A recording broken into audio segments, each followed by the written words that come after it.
Assalamualaikum warahmatullahi wabarakatuh. Yang terhormat, Ibu dosen pengampu mata kuliah pengembangan kurikulum PHI berbasis literasi. Yang saya hormati seluruh penonton yang berpartisipasi dalam video saya ini. Sebelumnya, izinkan saya untuk memperkenalkan diri. Nama saya Utami Syifa Masfuah, NIM 201210088 dari kelas PAI 5C. Di sini Utami akan menjelaskan tentang landasan pengembangan kurikulum. Mari simak video berikut. Kurikulum dianggap sebagai sebuah jantung pendidikan. Nah, analoginya, apabila kurikulum diibaratkan sebagai sebuah bangunan rumah yang tidak memiliki pondasi yang kuat, sewaktu-waktu ada angin kencang yang menerpa, maka rumah tersebut akan runtuh dan hancur. Demikian pula dengan kurikulum. Apabila kurikulum tidak memiliki pondasi atau landasan yang kuat, maka sewaktu-waktu akan mudah terombang-ambing. Nah, yang menjadi taruhannya adalah peserta didik yang dihasilkan oleh pendidik itu sendiri. Maka, izinkan saya untuk memaparkan yang pertama adalah pengertian landasan pengembangan kurikulum. Pengertian landasan pengembangan kurikulum secara bahasa. Yang pertama, kata landasan menurut Kamus Besar Bahasa Indonesia memiliki arti dasar atau tumpuan. Kata yang kedua adalah pengembangan.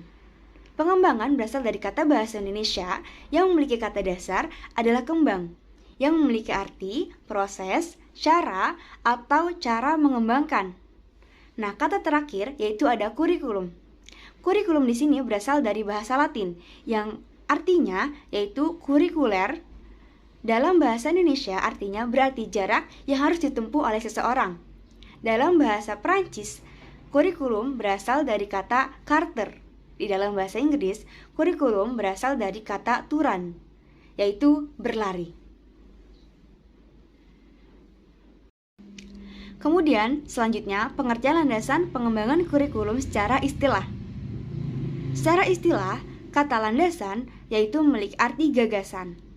Kemudian, pengembangan kurikulum yaitu memiliki arti adalah proses perencanaan atau kegiatan yang sengaja dan dipikirkan untuk menghasilkan sebuah kurikulum sebagai pedoman yang digunakan untuk mencapai tujuan nasional. Kemudian selanjutnya ada pengertian landasan pengembangan kurikulum menurut para ahli. Ahli yang pertama menurut Hornby CS dalam The Advanced Learns is Dictionary of Current English. Landasan merupakan suatu gagasan atau kepercayaan yang menjadi sandaran atau sesuatu prinsip yang mendasari sesuatu. Menurut Swedi Jarto, kurikulum adalah segala pengalaman dan kegiatan belajar yang direncanakan dan diorganisir untuk diatasi oleh siswa atau mahasiswa untuk mencapai tujuan pendidikan yang telah ditetapkan bagi suatu lembaga pendidikan. Ahli yang ketiga menurut Hamalik di dalam bukunya di tahun 2007 halaman 183 mengemukakan bahwa pengembangan kurikulum adalah proses perencanaan kurikulum agar menghasilkan rencana kurikulum yang luas dan spesifik. Ahli yang keempat ada menurut Nana Saudi Sukma Dinata di bukunya tahun 1997 mengemukakan ada 4 landasan utama dalam pengembangan kurikulum, yaitu ada filosofis, psikologis, sosial, budaya, dan iptek. Nah, jadi kesimpulan dari pengertian landasan pengembangan kurikulum adalah suatu gagasan, asumsi atau prinsip yang menjadi sandaran atau titik tolak dalam mengembangkan kurikulum. Kemudian pembahasan selanjutnya yang kedua ada landasan-landasan pengembangan kurikulum.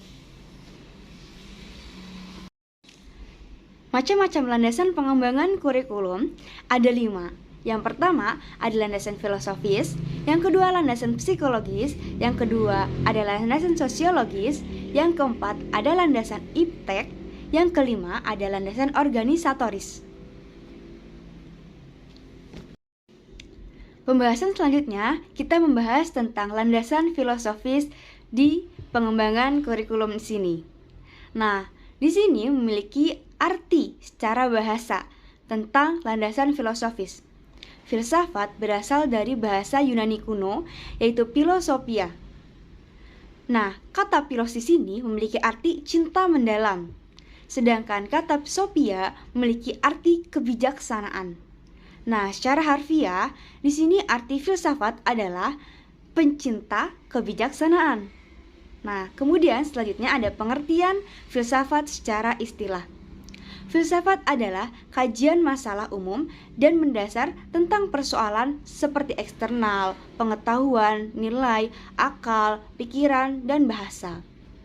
Nah, kemudian jadi kesimpulan di sini dari landasan filosofis pengembangan kurikulum adalah sebuah asumsi-asumsi atau rumusan yang didapatkan dari hasil berpikir, beranalogika, beranalektika, dengan logis dan sistematis dalam merencanakan, melaksanakan, membina, dan mengembangkan kurikulum dalam bentuk program maupun operasional di sekolah.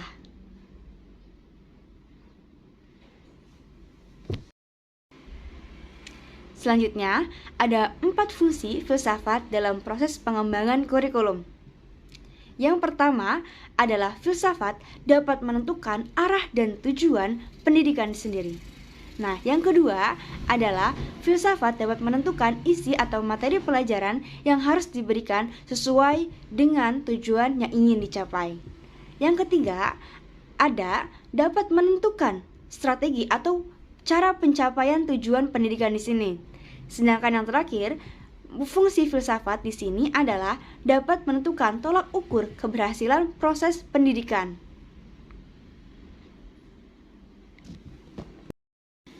Nah, teman-teman semuanya, di sini Utami memiliki contoh dari landasan filosofis pengembangan kurikulum. Bisa dilihat di video di atas. Contohnya yaitu terdapat dalam kurikulum 2013 mengembangkan potensi peserta didik untuk berpikir rasional dan cemerlang. Nah, di sini akademik dengan memberikan makna terhadap apa yang dilihat, didengar, dan dibaca yang memiliki tujuan untuk mengembangkan kemampuan intelektual dan kecemerlangan akademik di sini. Selanjutnya, kita beralih ke pembahasan yang kedua. Ada landasan psikologis perkembangan kurikulum. Nah, di sini ada 2 dasar cabang ilmu psikologi yang berkaitan dengan perkembangan kurikulum. Di sini Utami akan menjelaskan. Yang pertama, ada psikologi perkembangan. Yang kedua, ada psikologi belajar. Apa sih psikologi perkembangan itu, teman-teman? Jadi, psikologi perkembangan merupakan ilmu yang mempelajari tentang perilaku individu berkenaan dengan perkembangannya. Kemudian, apa sih psikologi belajar itu? Psikologi belajar adalah ilmu yang mempelajari perilaku individu dalam konteks belajarnya. Jadi, ada perbedaannya di sini ya, teman-teman.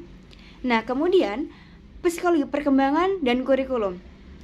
Contohnya gini, anak sejak dilahirkan sudah memperlihatkan perbedaannya dari pergerakannya satu sama lain, jadi anak bayi ini berbeda, teman-teman semuanya.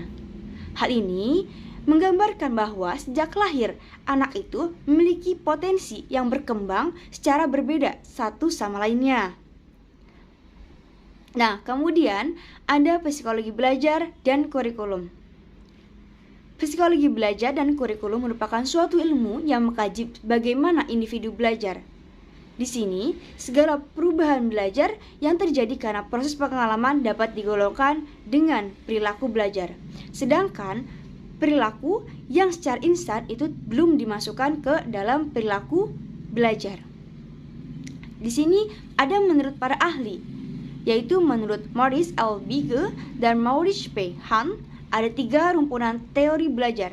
Yang pertama ada teori disiplin mental, behaviorisme, dan kognitif gestalt field.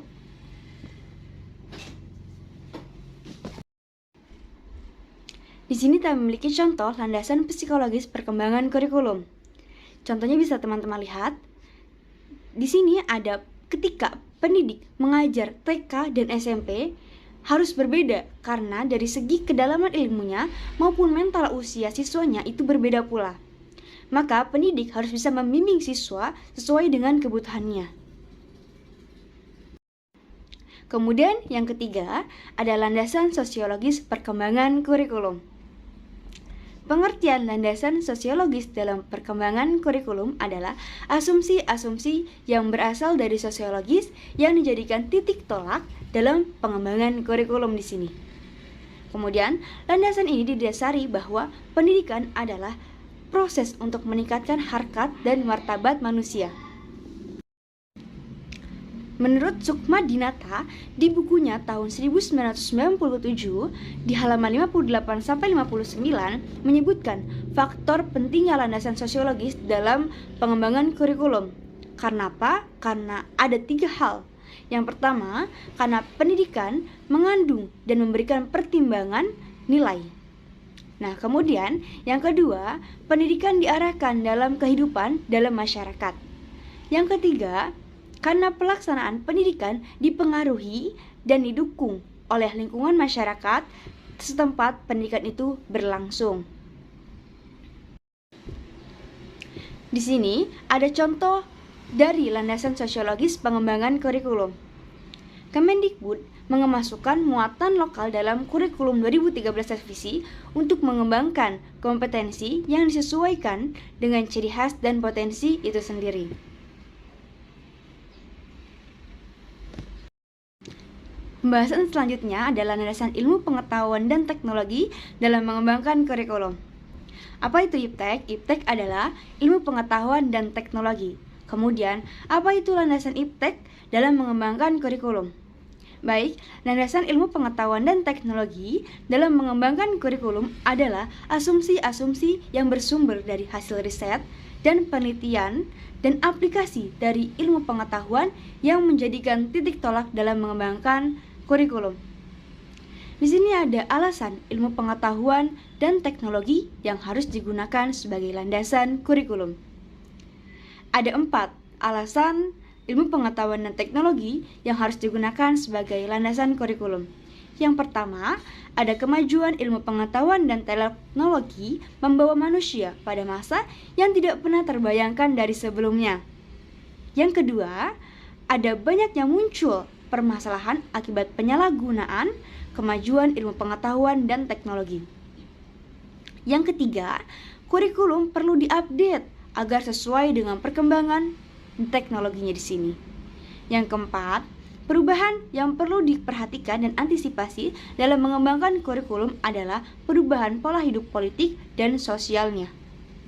Jadi teman-teman semuanya, perubahan IPTEK di sini sangatlah mengubah hidup kita. Jadi kita harus sebaik mungkin menggunakan ilmu pengetahuan dan teknologi. Kemudian landasan IPTEK di sini sangatlah penting bagi perkembangan kurikulum, karena bagaimanapun kurikulum harus diupdate sesuai dengan zamannya. Perubahan zaman, maka perubahan juga ilmu pengetahuan teknologinya. Gitu teman-teman. Contohnya dari landasan IPTEK dalam mengembangkan kurikulum. Saat kita mengerjakan tugas presentasi di kelas, saat ini kita sudah dibantu oleh alat yang canggih, yaitu Infocus. Nah, kemudian ada bahan ajar pembelajaran yang mengikuti perkembangan zaman juga. Yaitu contohnya kita ditugaskan untuk membuat video, PowerPoint, dan makalah dalam presentasi di kelas. Ini merupakan bahan ajar yang mengikuti perkembangan zaman, di mana kita menggunakan landasan IPTEK dalam mengembangkan kurikulum. Dan ini juga merupakan implikasi dari penerapan landasan IPTEK. Kemudian ada lagi, sekarang masa-masa SMA, di mana ada UNBK yang dahulunya menggunakan kertas. Sekarang kita UN menggunakan berbasis komputer. Di sini kita ada perkembangan kurikulum yang berlandaskan dari ilmu pengetahuan dan teknologi. Begitu teman-teman contohnya. Mungkin bisa kita pahami, landasan IPTEK itu yang menggunakan alat-alat canggih yang mungkin di zaman dahulu itu belum ada. Kemudian kita ke pembahasan yang terakhir. Ada landasan organisatoris. Apa itu landasan organisatoris? Landasan organisatoris merupakan asas yang paling mendasar karena kurikulum akan belajar dan berjalan dengan baik apabila diorganisasikan dan ditempatkan dengan baik pula. Hal ini untuk memudahkan pelaksanaan proses belajar mengajar sehingga guru dapat lebih mudah dalam menyajikan bahan-bahan pelajaran yang beragam kepada peserta didiknya. Dan di sini ada 3 tipe kurikulum berdasarkan organisatoris.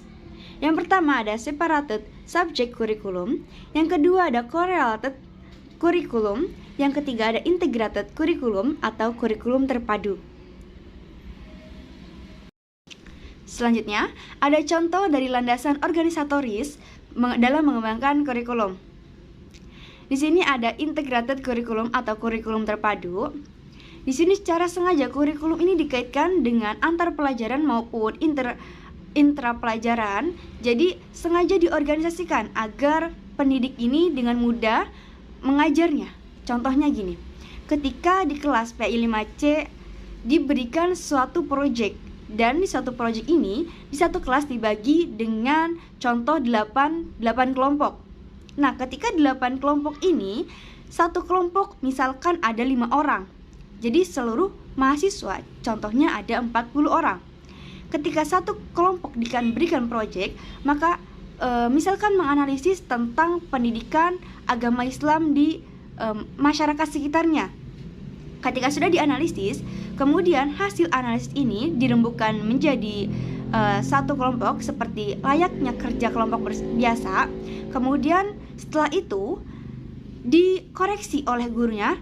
Sebelumnya dipresentasikan dulu, kemudian dikoreksi oleh gurunya. Jadi lebih mudah dalam mengembangkan kurikulumnya karena di sini sudah diorganisasikan, sudah dimanajemenkan dengan baik. Nah, itu sendiri tujuan dari tujuan dari kurikulum integrated ini adalah untuk mengorganisasikan kurikulum dengan cara menghapus garis batas mata pelajaran yang terpisah-pisah. Jadi mendorong murid untuk mengikut sertakan keterkaitan dan keterhubungan antar mata pelajaran satu dengan yang lainnya gitu. Jadi ada mata pelajaran akhlak, ada macam PI, jadi satukan. Gitu teman-teman. Di sini mungkin selanjutnya akan saya tampilkan tentang referensi yang sudah saya ambil di sumber-sumber berikut.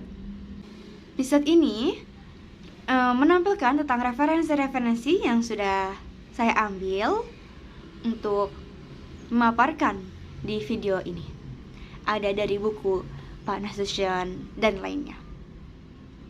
Mungkin itu saja yang dapat saya sampaikan tentang landasan pengembangan kurikulum.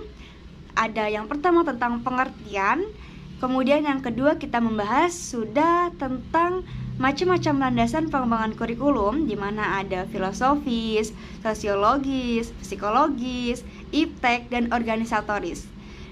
Mungkin saya juga sudah menjelaskan tentang kelimanya, ada tentang pengertiannya secara bahasa dan secara istilah, ada tentang manfaatnya ataupun alasannya, kemudian ada juga tentang contohnya. Mungkin teman-teman bisa memahami dari pemaparan Utami di sini. Dan jika ada yang kurang bisa dipahami, bisa ditanyakan ke Utami di sini. Kurang lebihnya mohon maaf. Mohon maaf jika ada salah kata karena Utami masih dalam tahap proses pembelajaran. Wabillahi taufiq wal hidayah. Izin pamit. Wassalamualaikum warahmatullahi wabarakatuh.